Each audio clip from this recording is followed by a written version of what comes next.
Well, Jam Master Jay knew the absolute heights of the hip-hop world as a member of the pioneering rap group Run DMC. In 2002, the hip-hop world was shaken to its core when Jam Jay, the iconic DJ of the legendary group Run DMC, was gunned down in his Queens recording studio. Nearly 2 decades later, investigators say they have finally found the men responsible for his death. For more than 2 decades, the case remained a haunting mystery clouded by silence, fear, and a web of false leads that led nowhere. Now, after years of speculation and dead ends, the truth has finally come to light, and it's far more disturbing than anyone imagined. The events of that night not only shatter the illusion of street loyalty, but also expose a grim hidden reality lurking beneath the golden era of hip-hop. This isn't justice served. It's a reckoning. And it's worse than we thought. The rise, fame, and image of Jam Jay. Before he became the tragic center of one of hip-hop's most haunting mysteries, Jam Master Jay was known as a symbol of creativity, dedication, and musical brilliance. Born Jason William Missell on January 21, 1965 in Brooklyn, New York, he grew up in Hollis, Queens, where music became a central part of his life from an early age. His musical journey began when he picked up the trumpet at the age of 3. It was not long before he started experimenting with other instruments. Over the years, Jay taught himself how to play the bass, the guitar, and the drums. He was not just a kid who liked music. He was a kid who lived for it. Despite his talent with traditional instruments, it was behind the turntables where Jay truly found his voice. As a teenager, he became fascinated by DJ culture. He began practicing obsessively, studying how sounds could be shaped, mixed, and layered. By the early 1980s, his skills were far beyond average. Jay was precise, innovative, and bold.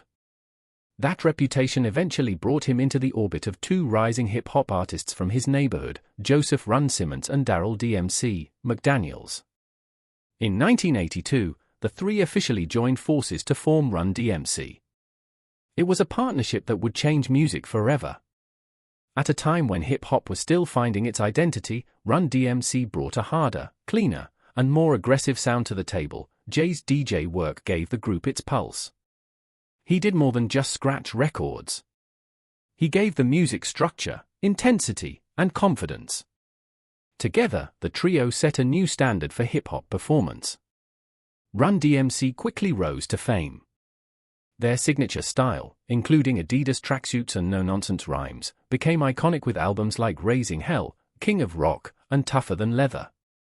They helped push hip-hop into the mainstream.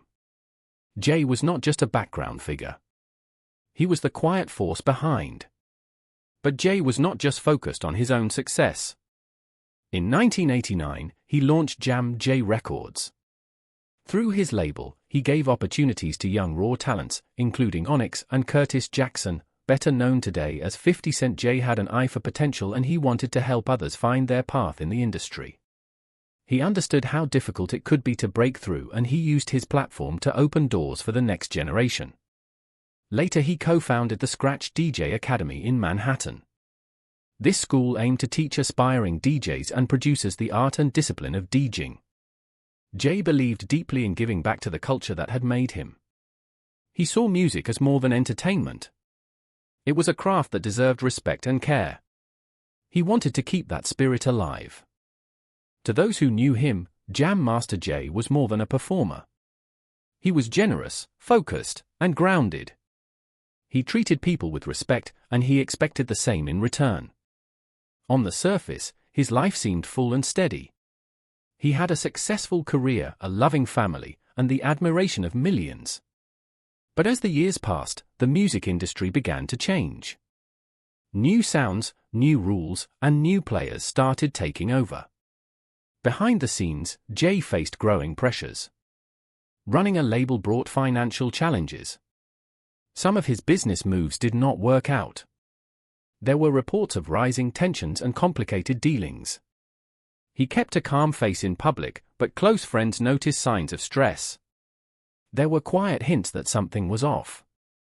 The story of Jay, once a tale of triumph and inspiration, would soon take a dark and tragic turn that no one could have predicted.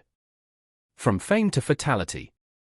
In the years leading up to his murder, Jay's public image as a hip-hop elder remained polished. But behind the scenes, a much darker story was unfolding.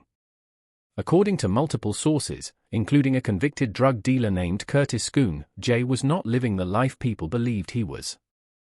Scoon claimed to have known Jay personally and said that the famous DJ was deeply involved in drug trafficking.